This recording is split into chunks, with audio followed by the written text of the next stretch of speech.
Hey,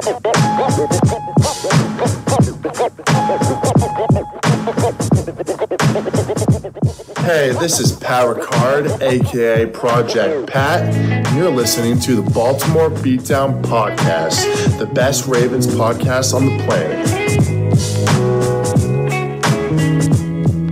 That's pretty incredible. In fact, it's LaMarvelous.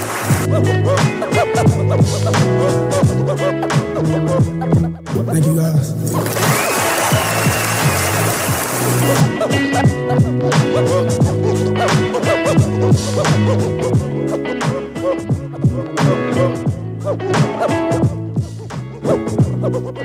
All right, we now welcome on a very special guest. It is WBAL's Pete Gilbert. Thanks for joining us, man.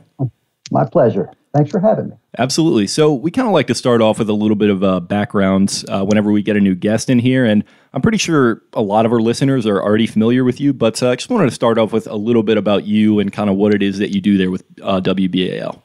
Yeah, sure. I'm the weekend sports anchor there. And so then during the week as a reporter. And I've been there since the end of 2003. I think December 30th.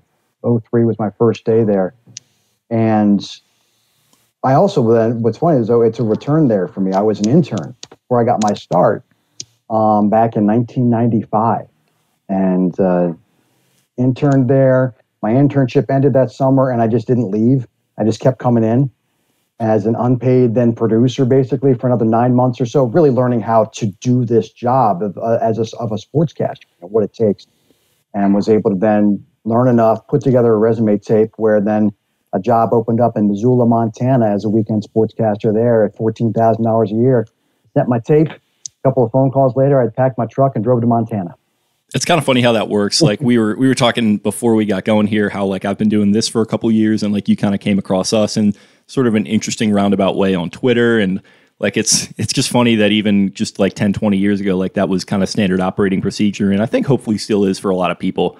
Kind of love to see the local journalism, local sports, all that kind of stuff, continuing to go and continuing to evolve. And I think you guys have done a nice job in evolving and kind of keeping things fresh and doing what you need to do to remain a great presence in this area. I'm a big fan of yours. And I think in working for like a third party organization like BAL is, and like you guys, obviously you do a great job. You're partnered with the Ravens. How would you describe your relationship with the team and kind of your strategy for covering them in all of those respects? Sure. Oh, that's a really good question.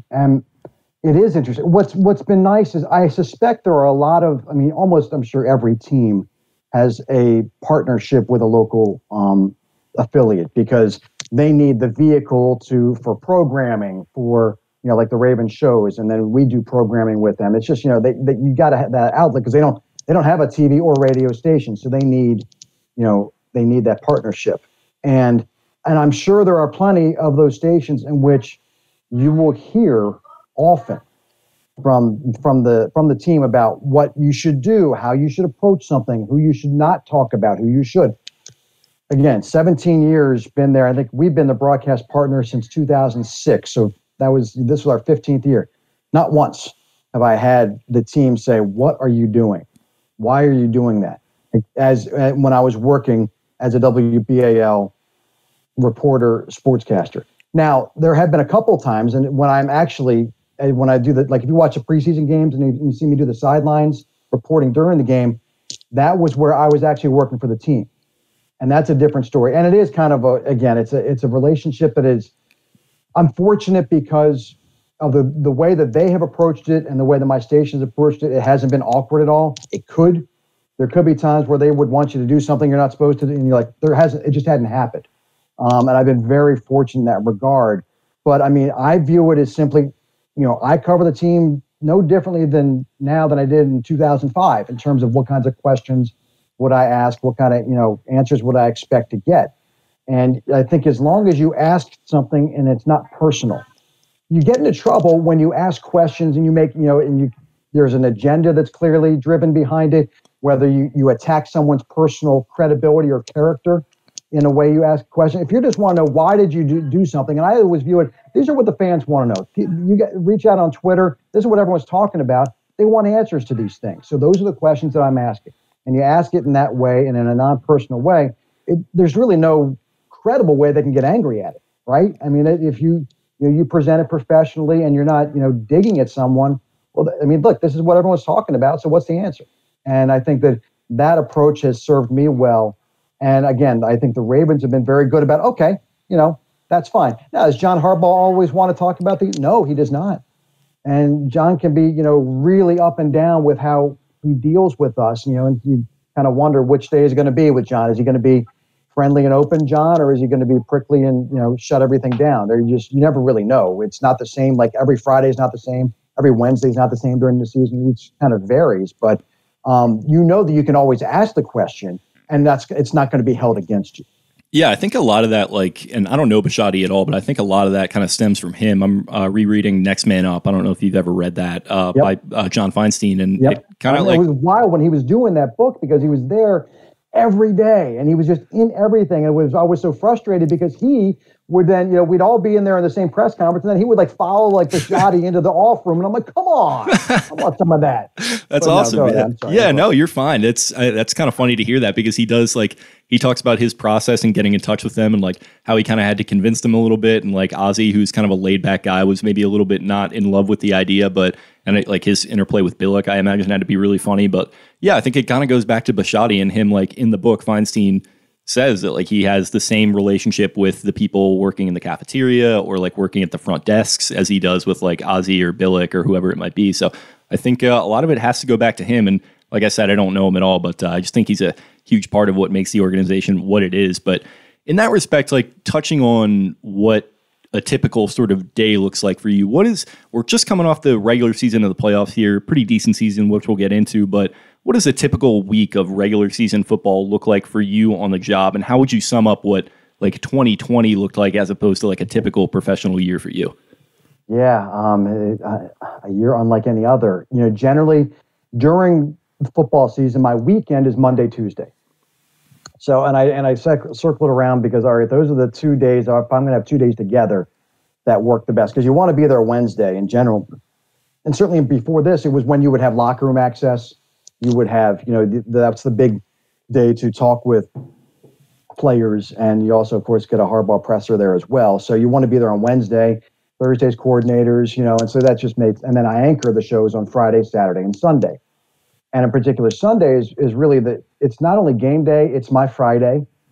And it is capped by that night, late Sunday night, doing Ravens Wrap Up, which is a half-hour show devoted to the Ravens. And what has been particularly fun the last 2 years is that we didn't have an off time, meaning that we weren't structured into that had to be done by, by exactly in a 30-minute window.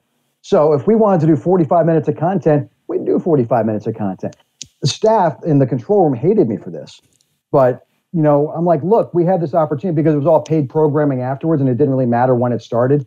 So that show I so enjoy doing. It's to be able to do that when generally you just get 2 or 3 minutes at a pop, when you can have up to 45 minutes or so to really kind of dive into something the way that you want to dive into it. I mean, it's awesome. And I'm so fortunate to get to be able to do that show and to have creativity, control of it. And that's been great. So it's all building towards game day and then capped by that night. And, of course, the way the game goes really dictates a lot of what that show is like and how the week ends. If there are a lot of great highlights and great storylines, I mean, it's, that show is so much fun. It goes on forever. If it was a boring game, they lost, or you don't get any good sound, it's not going to be as much fun. But that's just kind of the way it goes. So basically, Wednesday, Thursday, putting together stories for the newscasts to air at 5, 6, and 11, and then anchor the shows Friday, Saturday, and Sunday. Yeah, I'm a big fan of the Wrap Show. I think it brings a good amount of authenticity and analysis to it. And I think it was especially a fun watch this year, I think, for a lot of the reasons you touched on. And in doing my research here before we got going, I read something I believe you wrote a couple years ago about adjusting to the age of social media and kind of learning what plays to a younger audience, what is kind of worth, playing to a younger audience versus keeping things more professional. I think it's an interesting interplay and an interesting sort of fulcrum that you're at, as far as all of this. And I think you're doing a really, really nice job. So just wanted to give you a compliment on that. Well, from a young guy, I appreciate that because I'm always trying to figure out, where is this industry going? What's next? How do you stay relevant? And if you're not willing to adapt and change, you're going to be a dinosaur and you're going to wake up one day and you're dead. So trying to incorporate social media, trying to incorporate, again, we're not saving lives here, right? Let's try and have some fun with this. There are serious times, and obviously fans take it very seriously, but if we can't enjoy it and laugh about it and try and have some fun with it too, you've really missed out. So trying to maintain, obviously, a sense of, these are the core standards and core, the base, the foundation that you have to do, and then, massage it in ways to have fun and joke around with it too, I think it is important. And if that's a way to keep, hopefully, fans engaged with it. I wish the start time was earlier. I wish we would go into it immediately following Sunday Night Football. I've been arguing that forever, and I can't win that. It's a Hearst Corporation decision out of New York. Mm-hmm. My general manager has said he would love to do that too, but he's not allowed to. And so it's a late night. But even so, I'm really proud of the numbers that we get for it. I'm going to also pretend that none of those are people that just fell asleep with the TV on. I'll assume that they're all real viewers, but the numbers are great for it. And my dad is one of those people, but I'm trying to keep him up to check it out sometimes. It's hard. Sometimes I'm like, God, we had one that I think it was after the Seahawks and the Cardinals this year. We didn't start our show till 1 a.m. And I'm like, oh my God, who is watching this? I mean, I can barely stay up for this at this point. I'm like, chugging coffee beforehand, just trying to make sure I'm ready to go for this thing. But it's fun. Anytime I get to go and just have a half hour or 40 minutes or whatever and do what I want with it, sign me up. Yeah, I think the immediacy of it is kind of what has become a big part of kind of what we're doing here. And that's sort of a philosophy that we have is we don't go live or start recording right after games, but we always try to do it same day, same night, even if it is, a Monday night to Sunday night football type deal. Like after that Browns game, we were buzzing. We stayed up, recorded like a 2-hour pod, right after. I'm going to bed at 2 a.m. I remember that was, I think that was maybe the first one I heard. I'm like, these guys are awesome. This is great. Yeah, I appreciate that game. Because talk about fun. I mean, how many games do you watch through to get to one like that? That's the reason you're there, for those moments, because that's one that you're going to remember when you're my age. You'll still vividly remember that game and the details of it, and Lamar and Steve Levy going in, and here comes Lamar Jackson. I mean, just that's why you do it. And then if you wait 2 days to record a podcast on that, the feeling is gone. It's not the same. You remember it, but you won't feel the same, and that energy won't come through. So that was a good approach to it. That's what hooked me into you guys. I appreciate that, man. And it was absurd. This whole season was absurd. And kind of going back to the beginning of it, COVID kind of breaks out a little bit after where we're at as far as the calendar this year. It broke out kind of right after the combine, right when free agency was kind of going off.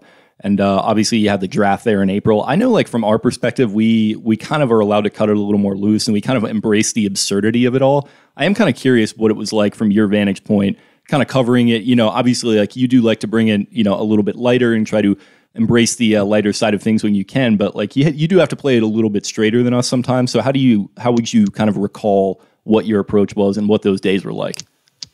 Yeah, well, it was just such a strange, weird time, and that sports shuts down, and you're a sports guy. So, what are you going to do?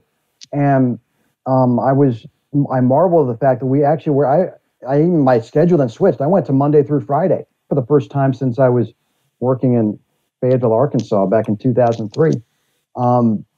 Had a Monday through Friday shift because there were no games, so there was no point working the weekends. And so it was a matter of coming up with sports stories to do. And they continue to present themselves, because even without the games, there was so much drama surrounding just about all, whether it be just catching up with people and what they're doing during this COVID time, or, what are the plans going forward? When's it going to get fixed? How's it? All the things that went into that was fascinating. And I really relied on the Orioles and the Ravens, which did a great job of making players and coaches available. And that's where Zoom kicked in. I had never done a Zoom call before, never used it before this pandemic. And what a miraculous tool it was to be able to have this. And so you could, in fact, now, and that's one of the things that's not going to change. We're going to, in a lot of ways, this is now will be a regular part of the arsenal as far as doing the job. And so that was really, that saved us, being able to do that. And in fact, in some ways, it made things more easier and more available than it would have been otherwise.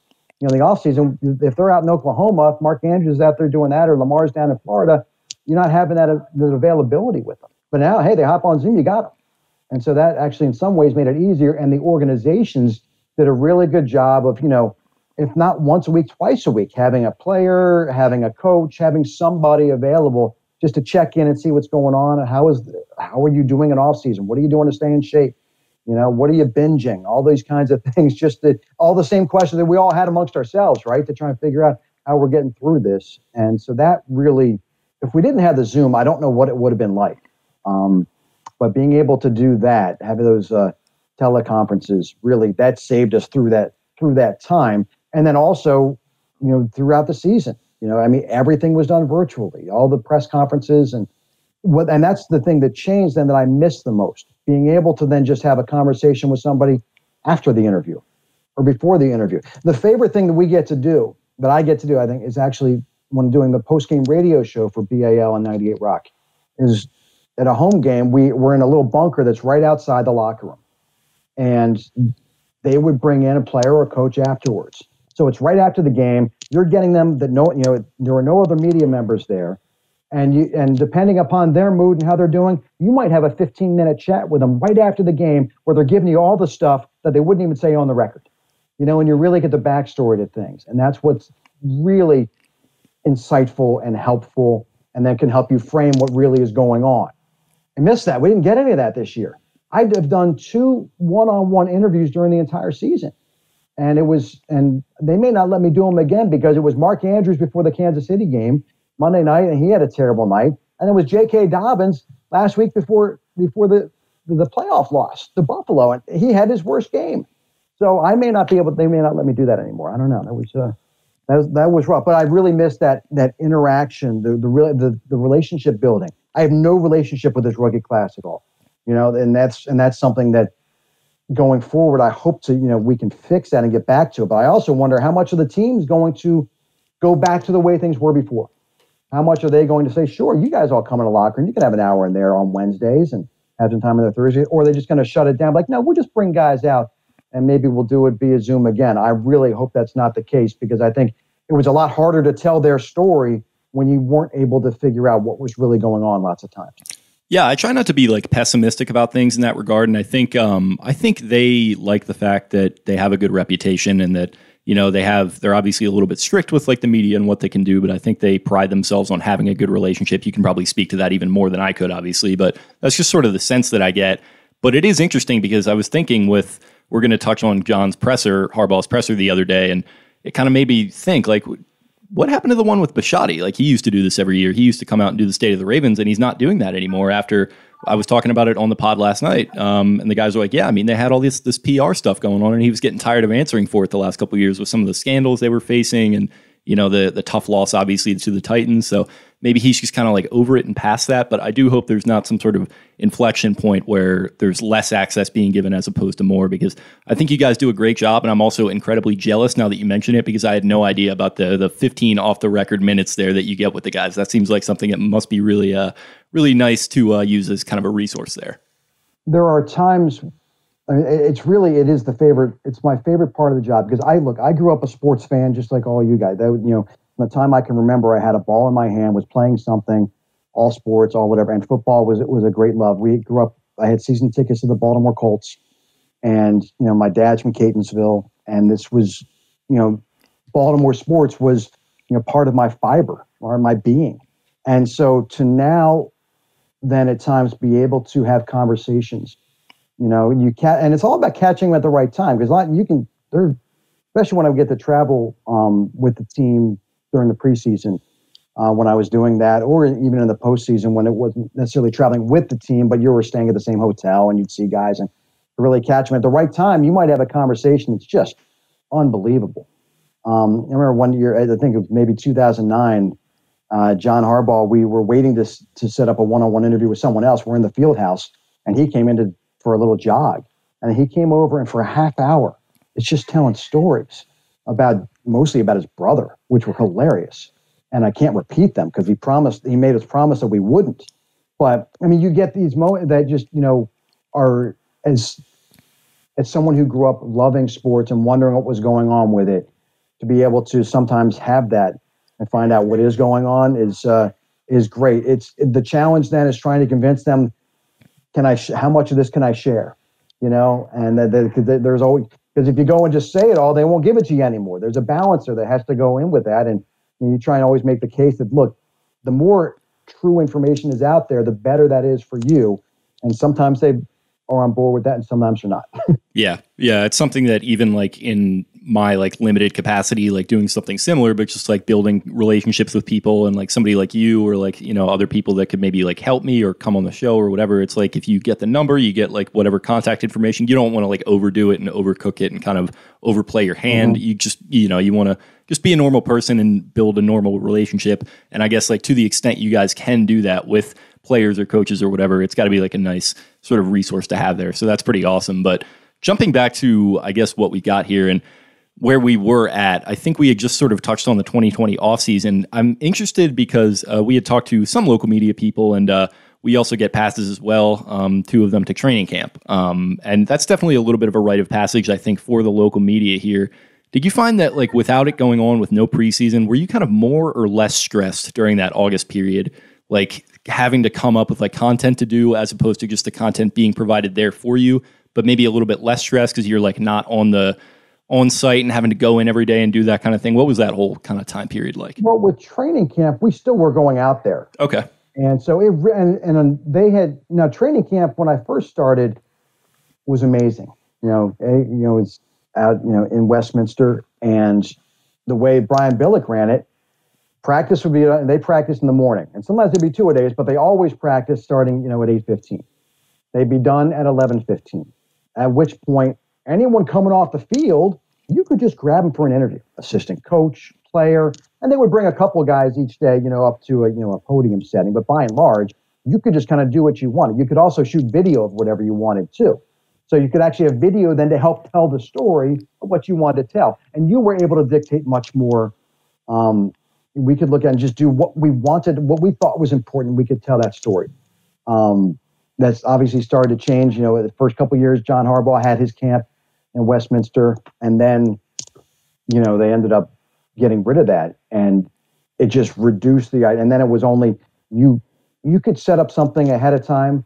You had to give at least like 3 days notice. You have to, you couldn't do nearly as much. And if you wanted to do something, you really had to plan it out. Otherwise, you were at the mercy of who they were going to bring to the podium that day. And you also could shoot very little video of them during practice to help visually tell the story, which, for newspaper guys, they didn't like it, but they can still write whatever you want, right? But if you don't have the video to support the story when you're doing TV, it's a lot harder. So training camp wasn't much different this year than it had been, in that we were able to go out and watch it just as we always had. We were able to shoot about the same amount of video, and we were at kind of the mercy of who they were going to bring to the podium that day. It's just that it was done via Zoom this time rather than in person. So training camp was okay. It was weird though, again, during the season, on Wednesdays and Thursdays and Fridays, they have open locker room, for 45 minutes to an hour. And those are the times you can go in. I might even go in with a camera, just go in. I want to chat with someone and figure out, hey, what's going on here? Why is this guy playing? Why is not, are you feeling good? And you get some guys would talk to you, some wouldn't. And sometimes you just go in and just chat about what's going on in the world because you're just developing a little bit of a relationship with guys. And, I missed those conversations. Willie Snead has been one of my favorites the last couple of years to go and talk to in the locker room, because he was willing to just have a conversation. And sorry, it's my dog there, Seamus. You can probably hear him. Yeah, thanks, buddy. Sounds like he's got some takes he wants to get off about the Ravens here. He seems a little feisty. Seamus. He barks at anybody that walks by. It's been great doing. This is fun when I'm doing it live, right? Because later today I will be on from this spot during the 6 and the 11. So hopefully no one's walking by at that point that he won't. Well, we got Bill O'Reilly over there for a reason, because we're doing it live.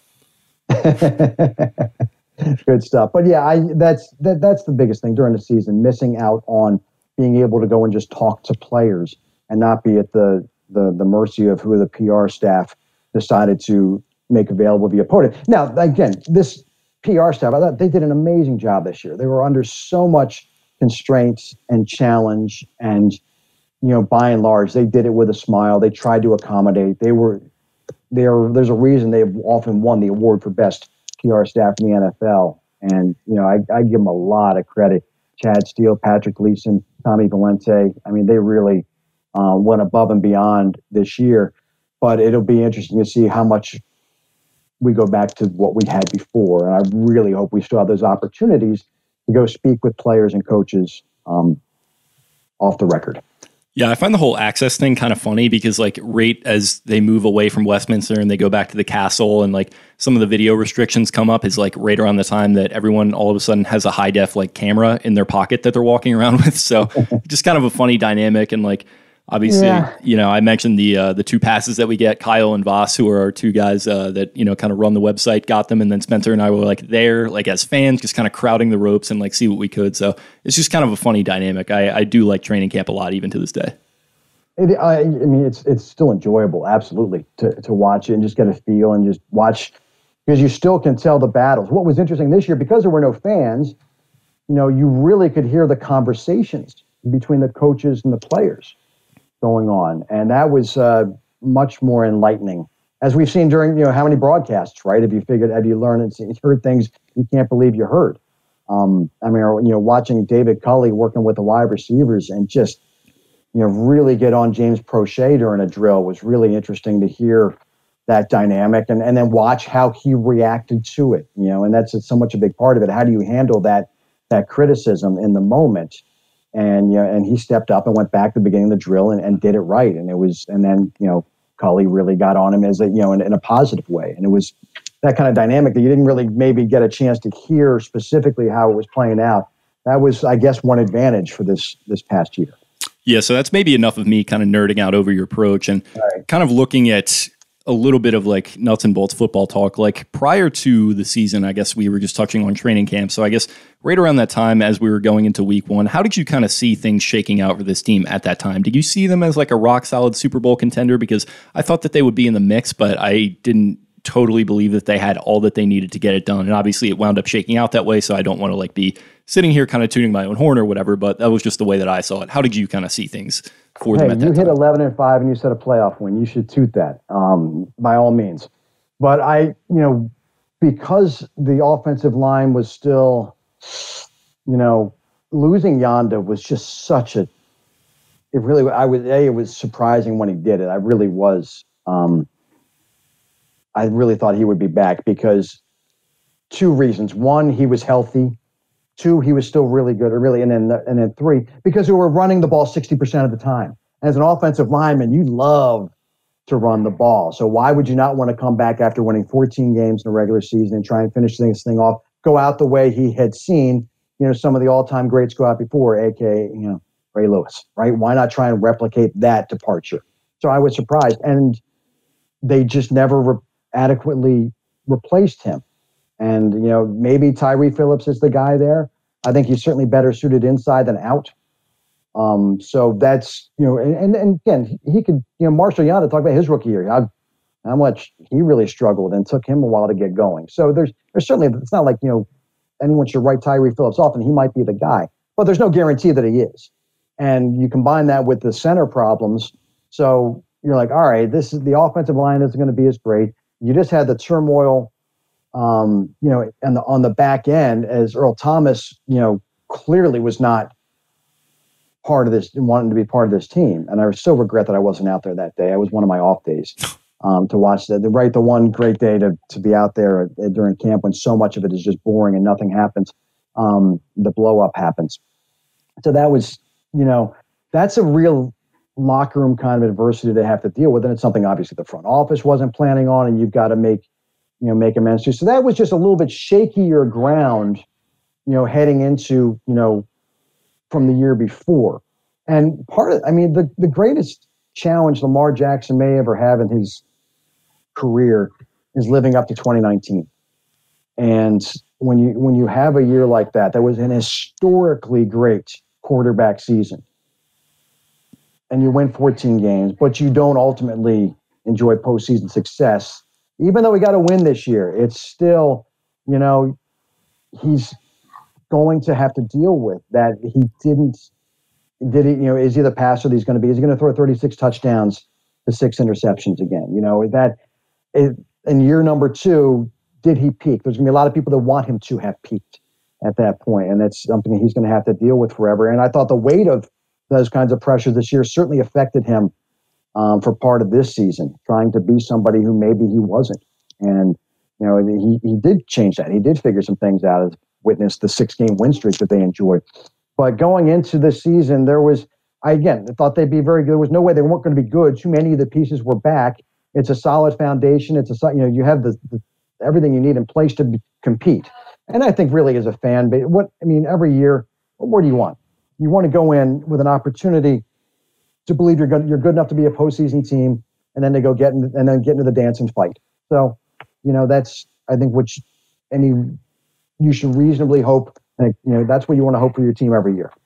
Yeah, and they do get off to a nice start. I mean, they're 5-1 at one point, I believe, and I know it was definitely made things a lot more fun and easier for us. I imagine it had to be kind of similar for you, especially as someone who's working in close with these guys and kind of in it, kind of week to week and in the trenches there. I imagine getting off to a 5-1 start, that has to be kind of fun to cover, correct? It is, but it didn't feel the same. They weren't winning in the ways that they had the year before. It didn't, and they weren't even. You go back to the Philly game where they blow that lead when you knew Philly wasn't very good, and still all that it took to beat Washington. They were winning, and some of the metrics were good, but it didn't look and feel the same. And my radio partner Keith Mills, and who and next year hopefully we'll be back in the building doing Ravens wrap up together as well.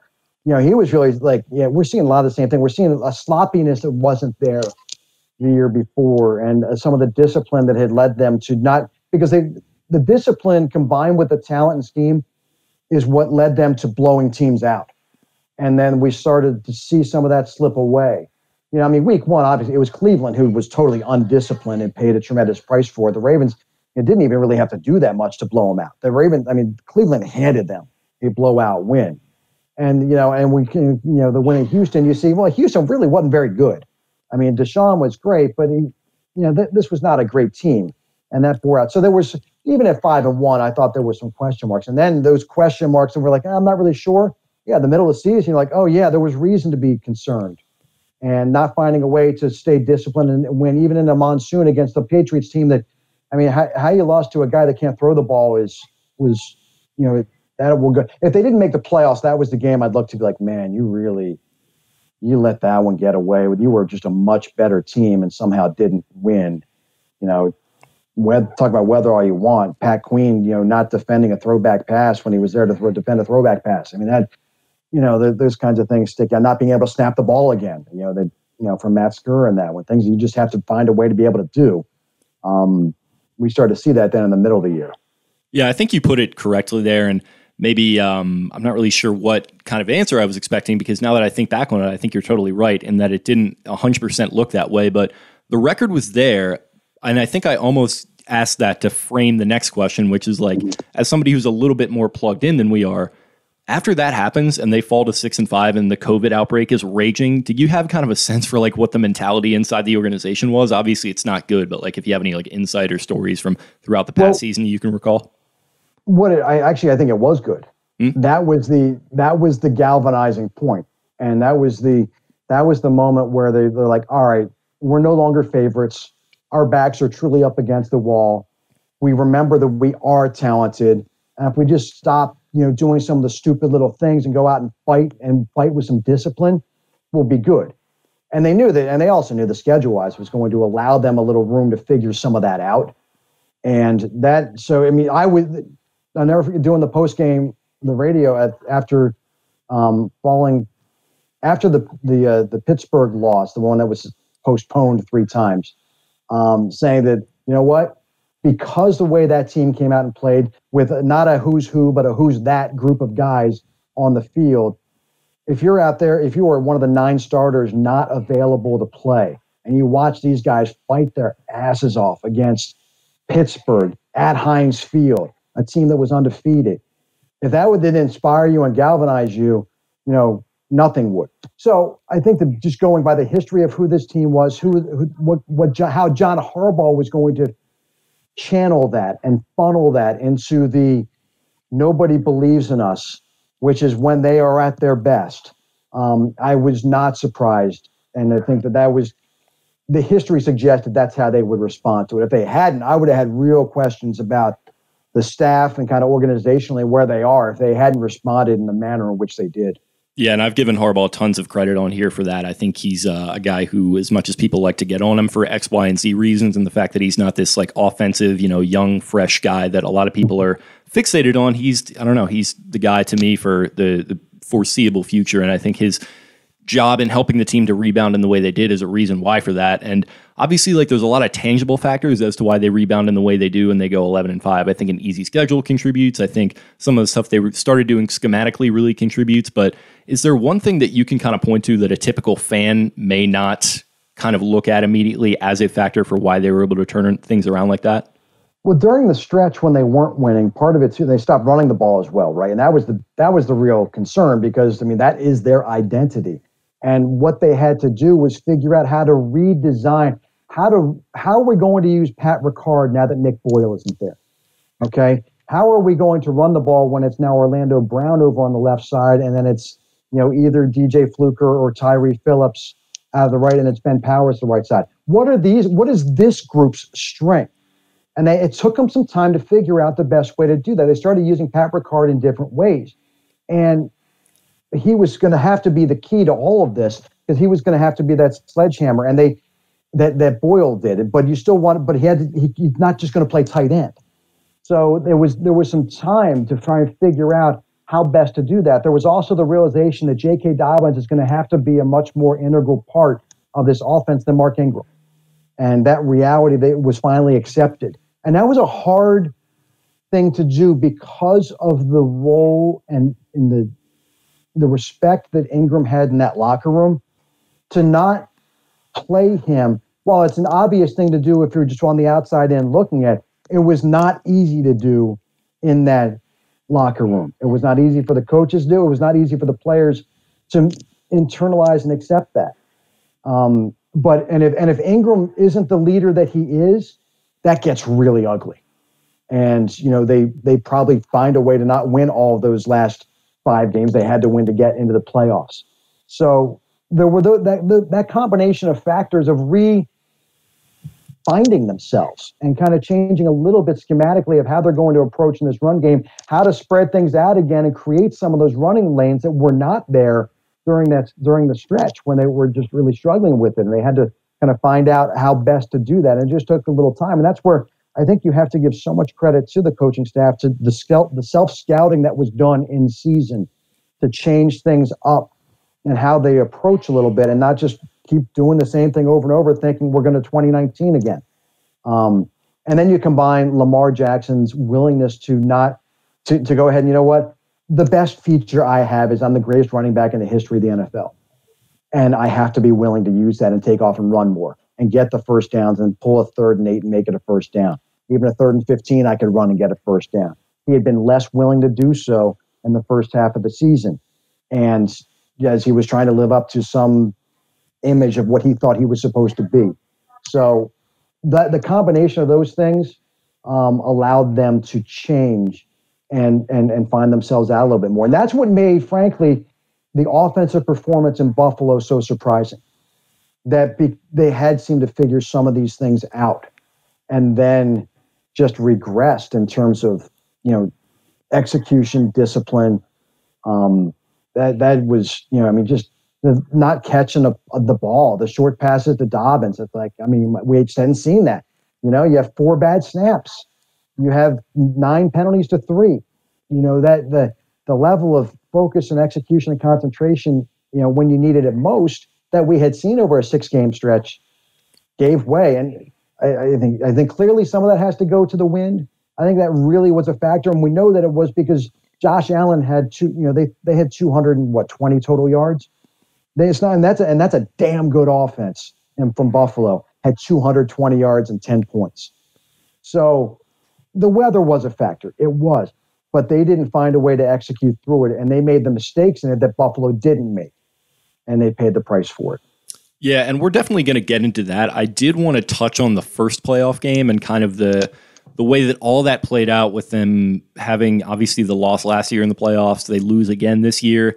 Not only do they lose a heartbreaker of a game in overtime, but you had all the stuff going on the sideline, all the bullshit, frankly, with the stomping on the logo and like that kind of stuff. And then, you're coming into the playoff game against the Titans again, and it's kind of this revenge matchup type deal. And obviously they get the win. They do the Marcus Peters gets the interception. They dance on the logo. And now after the fact, I'm not sure if you've seen it, but there's still plenty of Titans players that are kind of in the media sphere a little bit as well that are still making this big deal about it all. What is your kind of take on how this whole, I guess you could say, burgeoning rivalry with the Titans has played out over the past year and then culminating in that playoff victory? Love it. I mean, everyone, you want to, when you look at your opponents, you want to have a mix of, you want teams that you play that you really like and respect. And there's a day when it really is a sportsmanship kind of day. And you want some games where you hate them, where you want to go out and stomp on them. And you want to embarrass, not just beat, but embarrass your opponent. It makes it fun, right? And that's what is developed between these two franchises. Again, the Ravens have not played any other team more than the Titans in the playoffs. And now they're 3-2, and then the road team has won every one of those games, which is quite an odd, interesting statistic out of this series. But given the two games prior, to go there and just be nasty about it. How bad it had gotten, because when Lamar Jackson ran off the field without shaking hands, that is what struck me. That was jarring. Like, I've never seen him do anything. Lamar is the most joyful, friendly, one of the most joyful athletes I've ever encountered. He is polite to a fault.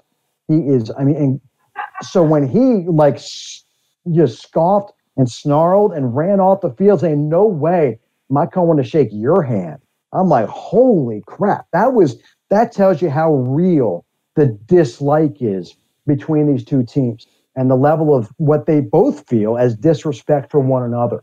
And that is good drama, because ultimately that's what we're watching this for, right? It's drama. It's playing out on a field that's not in a scripted form, that it's we don't know how it's going to happen. And that, you just don't get that very often, where it's pulled back. It's revealed the rawness of the dislike. It just, that was authentic. There, I know a lot of fans don't like anymore after a big game, and a heartbreaking loss, and you'll see him afterwards on the field, hanging out, shaking hands, bro hugging, and trading jerseys and signing that. And fans are ready to go crawl into a corner or cry, and you're out there hugging it out. That pisses them off. And so this was the real no. There will be no hugging after this game. I've never seen anything like that. I've never seen anything like that from Lamar specifically. And I was in, a state of euphoria after the win, obviously, but then he takes the snap in victory formation and he just runs off the field. I had never seen him do anything like that. It was jarring. He stands there, he's dapping his guys up as they're walking out. I think it was one of the coolest things that I've ever seen him do. And that game, like you mentioned, there's so many layers to it. It's like you mentioned with the Browns game, it's a why we watch the sport moment, because of all the real, true, authentic emotion, and whether that's negative or positive emotion. I think that is certainly why you tune in. Do you get the sense that going into that game that they were kind of feeling the weight organizationally of going 0-3 in the postseason, and that was partially a motivating factor as well? Oh, absolutely. You are judged, and they know this, by what you do in January and February. That's the reality of it. And, regular season success, even after, really, several years of kind of, okay, and sometimes not good, but injuries were the reason, or otherwise just kind of, unimpressive displays, whether it be an offense. The one you can have 1 year of just having great offensive fun and blowing teams out in a bunch of wins and not getting to the postseason. You can't do it again. And this would have been 3 years in a row. And Steve Bisciotti looks at that too. He's like, look, I'm not here to go 8-8. We're not here to just roll out and be okay. Here to win the whole damn thing. And if you're clearly not going in the direction for that, then we've got a problem. And if you go out and lose to Tennessee, in that game, there are going to be John Harbaugh wasn't going anywhere, but there may have been some other changes. And, and then another year like that, then John Harbaugh might have been going somewhere. So that, there was a way. And that's why, Harbaugh's reaction to it in afterwards, saying it was the most rewarding win he'd ever been a part of. And I'm like, now John can be hyperbolic. Here in and the there. moment, been seeing that over time. But that was, even for him, that was a jarring statement. But it goes to show two things. One, the weight that he was feeling for that, and the care, the weight he was carrying the weight from Lamar. He really loves that young man, and he knew how much that was weighing on him, and how much because it's not just the weight of a quarterback who that was being deemed couldn't get it done in the postseason. It's a black quarterback who is the best runner ever, and so many people don't think he can pass the ball well enough. You add all that into it, the layers of that into it. There was such a weight lifted from that, and that, I'll go back real quick to Lamar's story about just kind of like we're talking how he is just personality wise, and why it was so jarring to see him run off the field like that. After the first time Lamar came in to do radio with us, right after a game, after a win, and it's his rookie year, and I guess they were their first home game after he took over as starter. And he comes in and he sits down, and he spent 5 minutes with us beforehand. It was just really interesting chat with him. And then he gets done with our interview, and we're still on the air. And so he gently places his headphones off and sets them down, and then turns to walk away, and then realizes that he hadn't pushed his chair back in under the table. Comes back and very gently pushes the chair back in, and is saying, "Oh, I'm sorry, I didn't do that." Here's the Heisman Trophy winner, a Heisman finalist another year, a star in the league, and that was just the way. That's who he is, right? That's his default personality. And so to see that again, to watch him react like he did in Nashville was why my eyes were out of my skull watching that. The natural follow-up to that story is, are you Mr. Pete or Mr. Gilbert? I'm Mr. Pete. Okay, good. Just wanted to check on which I during one of the pressers after that this week, that became a thing. I just said, Mr. Jackson, and he just started rolling with laughter because he understood what the meaning behind that. And again, the joyfulness of Lamar is something I think he's the kind of guy, and I hope that he has the 15-year career here in Baltimore, because it'll end up like Brooks Robinson, where everyone has a Brooks story, because he's been around forever, and if you ever met him, you're like, oh my God, he is that nice. You'll feel that way with Lamar. Yeah, I certainly hope so too. And, it's off to a good start, but obviously there was the tough loss to the Buffalo game. You and I were chatting in the run up to it a little bit. I think we both authentically expected them to win there and kind of move on to the AFC Championship. So it was unfortunate to see. And what is kind of your main takeaway from that game as we head into the offseason here? Yeah, again, the lack of execution and the discipline that is required to win a playoff game. You just can't. You have to be at a high for it, and they weren't. And you're kind of trying. John right now is still trying to go back and figure out why that was. And I asked him in the run up to it. What have you learned over the years as far as preparing for a playoff game? How is it different now than in 2008, the first time when you hadn't been through this at all? And he said it's just every experience you take and it builds and becomes part of your folder. And your dossier, and you go back through those and you try and figure out why something worked and what didn't. But clearly, whatever that lead up to it wasn't there. And to get where they want to go, you're going to have to win games on the road in bad weather, and you're going to have to throw the ball successfully to do so. And he didn't. There were throws that Lamar had that he didn't make. There were reads that he had that he didn't make. He didn't play a good game. It's just. The snaps were bad. They were devastating at times, but there were enough times where you just look at. If you're going, you don't even have to be a great quarterback there, but just a good quarterback makes these plays, and he wasn't making them.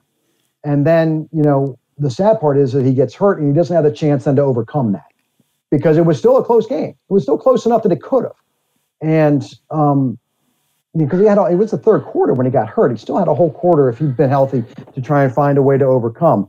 And, he's got to find out why it is that he's not making those things. And again, I go back to, he's still the youngest quarterback in the playoffs. He's still, while he has some experience, he's awfully young. And the total number of reps are really low. And it's what we saw in particular that will make me never be a doubter with him, the leaps he took from year 1 to year 2 were so jarring and impressive, and his ability to run an offense, to make good throws. It can be there. It's going to take work. I think not having the offseason really hurt his development going into this year as much as anyone, because, he is a great quarterback. He's a great quarterback because right now he's the greatest runner in the history of the NFL at the position.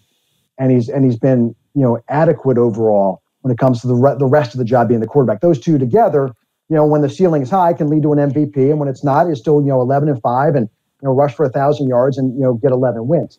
The quarterback parts that aren't about running and about making the decisions in the run game too. You take that stuff away if he can really improve on the others, understanding, reading defenses and what they're showing him and what they mean, finding where the weak spots are in those, and then keeping his fundamentals in place. They aren't like Aaron Rodgers naturally is such a natural thrower that he can be falling down and not have any base and balance and still throw the ball accurately because he's not human. Lamar can't. And, and that's okay. Almost nobody can. So you have to really hone in and develop and drill down on his footwork and throwing the ball. He made the one out against the Titans, about a 20-yard out pass to Hollywood that, where he really, he had his base, he drove the ball, the footwork was great, and he made the throw they said he couldn't make. And so that, again, shows you he can do it. Now it's a matter of replicating and working on those fundamentals to the point that you don't have to think about doing it. That's just what naturally comes. And then you can do it consistently. And if he can do those things consistently, when you add in the fact that he's the greatest runner ever, then you can have an unstoppable force. I don't want to accuse any fans. I'm kind of in the front lines of Ravens fan Twitter. I consider myself one of them, but there's been a lot of social media muckraking going on with trying to dig up comments on players and thoughts on Greg Roman. And to me, I think as a fan, you don't want to put a lot of this on the players because those are your guys, and you don't want to kind of criticize them too much. But I think as much of it comes down to execution as it does to scheme and play calling, which is something that not everyone wants to hear, but it's just the way that I see it. As somebody who is plugged in with these players and with the coaching staff, what is kind of your overall take on how you think these guys view Greg Roman and the job that he's done? I think that in the building, they like Greg a lot. They know that, and John made clear in his postseason press conference, just the other day, they're going to run the ball. That's going to be their identity, and the passing game is going to be complementary of it, and they're going to make big plays out of it, he believes, but it still has to be that's who their identity wants to be. He wants their identity to be. Therefore, Greg Roman is the best guy probably to lead that. He's the most creative in finding ways to use a running quarterback. He's just, that's who he's been throughout his entire career. He's proven that. Now, I think it became, when you see Steve Smith, when you see Kurt Warner getting on social media saying, look, that pass game is ridiculous. It's so simple. No wonder they can't throw the ball. And I love, Steve was one of my all-time favorite Ravens, one of my favorite guys to deal with off camera, because he loved it if you stepped back to him a little bit. And he would get the biggest kick out of that in the world. He was also still incredibly terrifying. But he's a talking head now, right? He's there to give an opinion, to throw some gas on a fire. That's what he does. And he didn't study it. He's not studying the Ravens right now. He's not studying what they're doing. The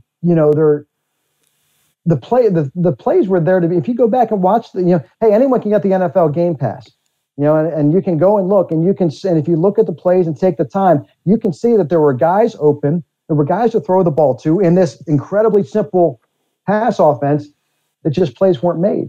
And go back to the play before the pick six.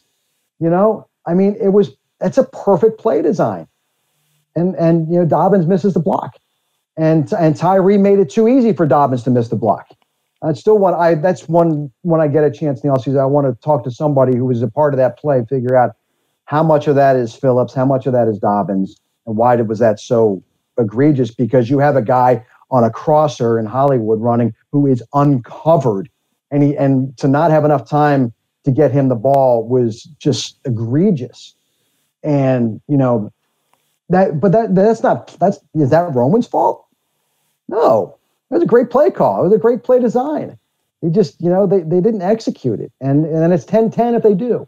So I think it's very easy. It's the most common call we get doing the post-game show. It's the most common thing you'll see on social media is immediately after a loss, fire the coordinator, fire the head coach. It's natural because, again, fans don't understand and just how much goes into and how much they know and how much there's a reason behind what they do. I'll share a quick story from the 2017 season, I think it was. The Ravens, when they went into Nashville and lost the last time in the regular season before the last time they had been there. And they had just converted a fake punt. Sam Cook threw a first down because Sam Cook throws first downs, what he does. And then they end up with a 3rd and 8 at about the 20-yard line. And Flacco takes a 3-step drop and throws it out immediately to Ben Watson for a 2-yard gain on a play that had no chance of ever getting the first down. And we're in the post, and we had Stan White in with us, who was a really, really knows football. And we're on the post-game show trying to figure out what the hell were they doing? What is that call? How could that be it? And I asked John Harbaugh about it on the following Wednesday. And he's like, I don't remember the play. And I'm like, well, no, it's the ones, the 3rd and 8. He's like, you could see he was trying to go through his head. He's like, well, let's go up to my office and take a look at it. And I'm like, oh, sweet. So we go up the stairs. We go into his office. Of course, he pulls out, and this 50-inch TV actually came out of the desk, which was wild. And we go through and we pull up the play, and he's looking at it, and he's like, oh, okay, here's what happened. So Titans are showing blitz. They're showing they're going to, it's an all-out blitz, and that's what Joe read, and that was so the play call he thought was going to work for that. They don't blitz. They rush 3. Everybody dropped. So the guys he was looking, there would have been downfield. And so the second the ball snapped, Joe sees everybody drop. And he recognizes, crap, the 2 wide receivers I had going to the end zone are not going to be open. And the only thing he can do at this point is get rid of the ball. And maybe Ben will break a tackle and, go on. And then, so there's a reason that things happen, why we couldn't figure out what the hell are you doing, throwing the ball on a quick out on a 3rd and 2. That's why, and that's what went into it. And, there's just so much more that goes into these things and that way they play out in the field. The amount of time it took to just create and design a play, it takes so much, and they think of everything when they go into it. But if the other team counters it properly, you can be screwed. And that's something I really took away from that moment, realizing that, you know what, just because something looks one way on the field, you may not know of what was going in behind in the thinking. Yeah, I was listening to another pod that I like, Exit 52. They're friends of our show, and friend of the show, Brian, is the Barstool Sports Ravens blogger, and he was like, I've been sent this Kurt Warner video so many times that like I'm convinced that fans for some reason think that he's like the smartest mind in the history of football. And it's like, I like Kurt a lot, but like to your point there, I'm not sure he's like breaking the team down every single week. And Steve, I love him too, but it's like I don't think he's breaking the Ravens offense down and everything like that. But I guess that's enough on that, and kind of bringing the plane down to the runway here. The John Harbaugh press conference the other day. You mentioned John can be frank. He can be, he can be really warm. He can be a lot of different things in these press conferences. And after a loss like that, I think it was a really interesting watch. I think he was frank in spots. I think he was also kind of willing to push back a little bit, specifically when asked about the passing game. My question for you, as somebody who you've mentioned you've dealt with him a ton, you've mentioned you've been to a lot of these pressers, and you've been to this one over Zoom, obviously. If you could have the other day, let's say hypothetically, you could inject John with truth serum and ask him one question in that press conference, what do you think you would ask him, and what do you think his answer would be to your question? Wow, that's a good one. Because having seen when John is, again, and I couldn't finish all of the story I was telling you about that time in his office because I promised again I wouldn't. And the honesty that can be there if you could get it out of him. I think that the part that I thought that I didn't ring as genuine with me was, and it made for a great soundbite, is when he was asked about getting attracting free agents come to Baltimore, and when he says, look, you don't want to be part of a winner, you don't want to win games, you want to be in a great organization, you only care about your stats, then we don't want you here, and we're going to look forward to lining up against you. I think that if you were to get him to answer honestly on that one, it would be a different answer. Because there's two parts of it. The reality is, one, these guys' contracts depend on what their numbers are. Okay, John, just as you are gauged on your win-loss record and what, whether or not it gets done for you.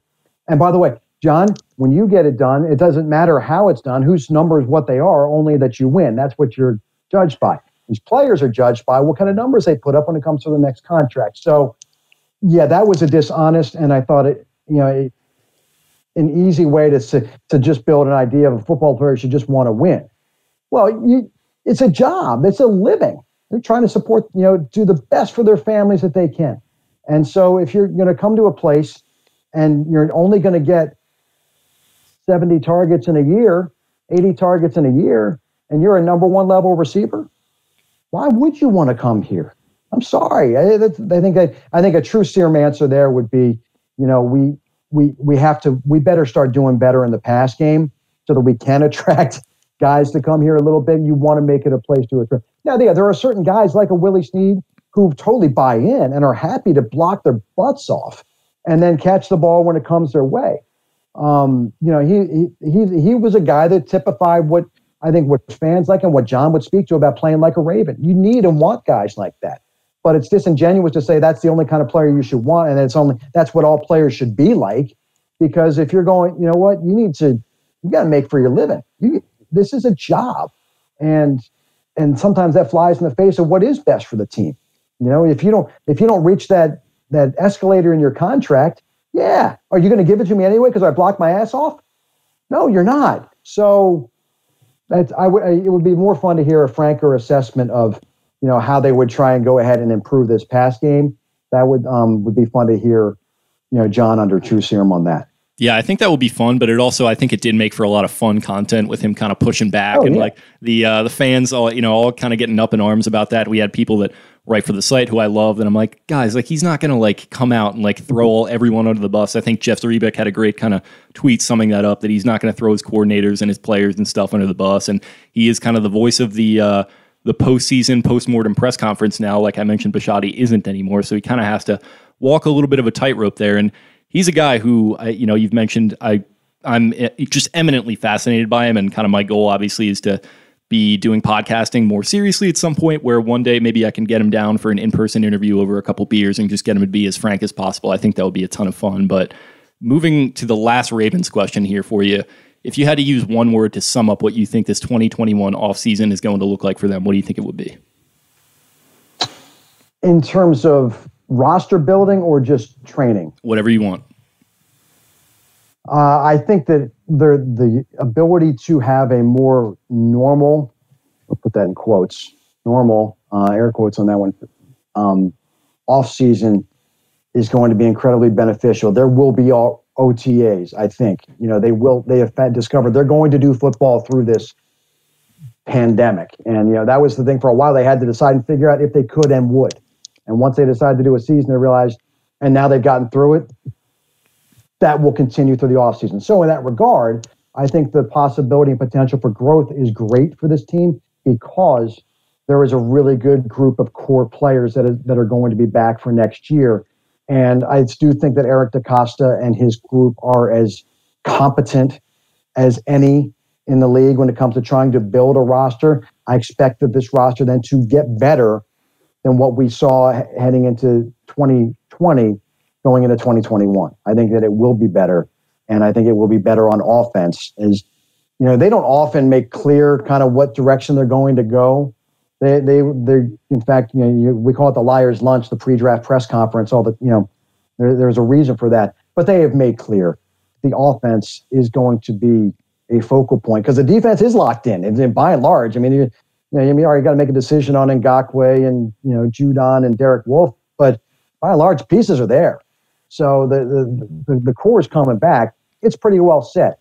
What are you going to do offensively to make sure Lamar has the best chance to grow and find his best self as a quarterback? And that'll be the focus, and I think that they'll have a really good opportunity to do so. But it's going to have to be done largely through the draft. If the cap stays at $175 million, Allen Robinson ain't coming here. The marquee receivers aren't coming here. Now, there's a lot of free agent wide receivers. There may be some that they wouldn't have been able to get in a normal situation when they don't have a lot of cap room that they will be able to bring here. So, they're going to add there. and they probably will add it. I think they haven't invested in the center position. It's been undrafted guys since Ryan Jensen, so I think they will probably invest there. And again, I think that they will be in a better place going into 2021 than they were in 2020. Awesome. And I think that's a good capper to put on our Ravens talk there. And before I get you out of here, I really appreciate all your time. I think I've taken up enough of it, but just a couple rapid fire ones to help our listeners and frankly myself get to know you a little bit better as somebody who we've been watching for so many years. So first one here, if you're on death row, you got one meal and one sort of drink to go with it. What would you pick for your final meal and your final drink? Man, final meal would probably be my father's homemade pizza, and which beer would I want with that?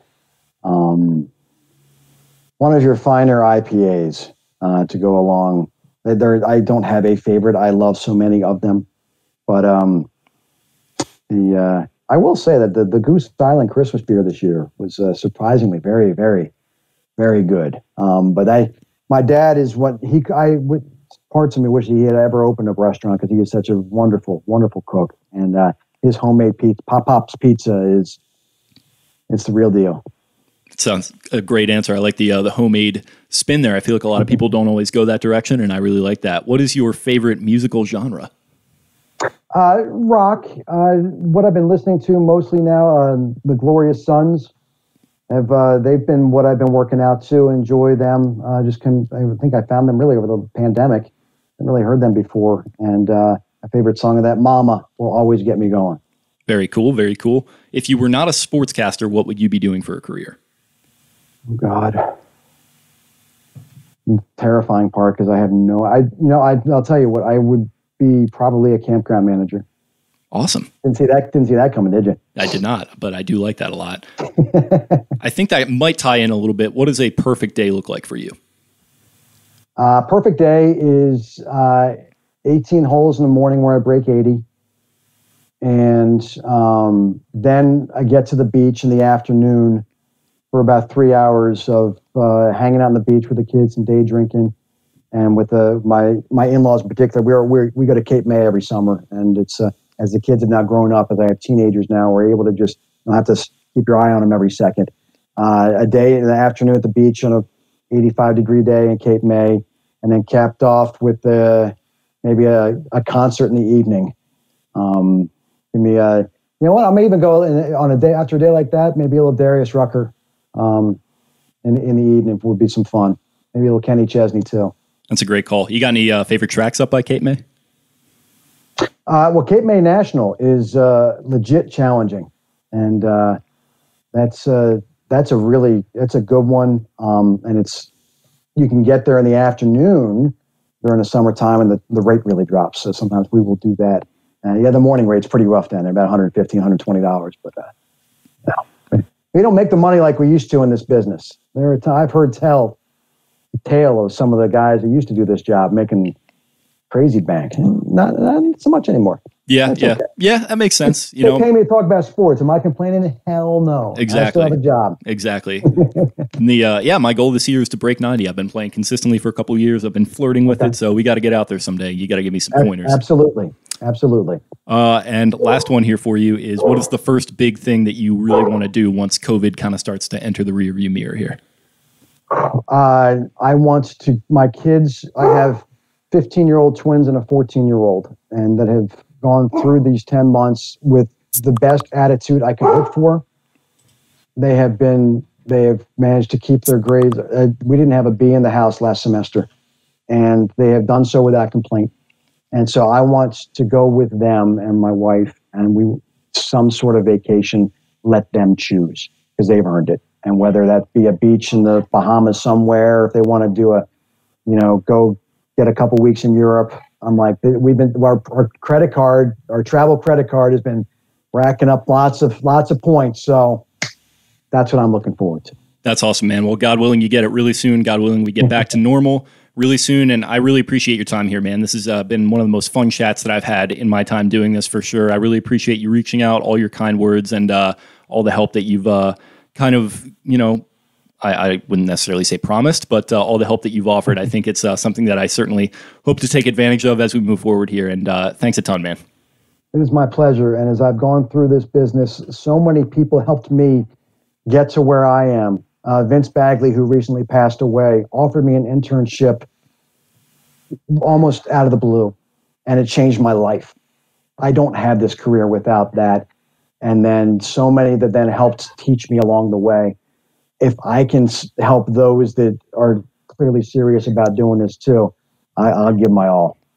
Well, I really appreciate it, man. I hope you have yourself a great weekend, and we'll hopefully talk again soon here, okay? You got it. Thanks for having me, Jake. Yep.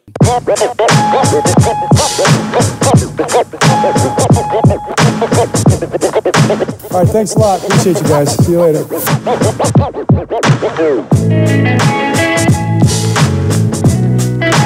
All right, God bless.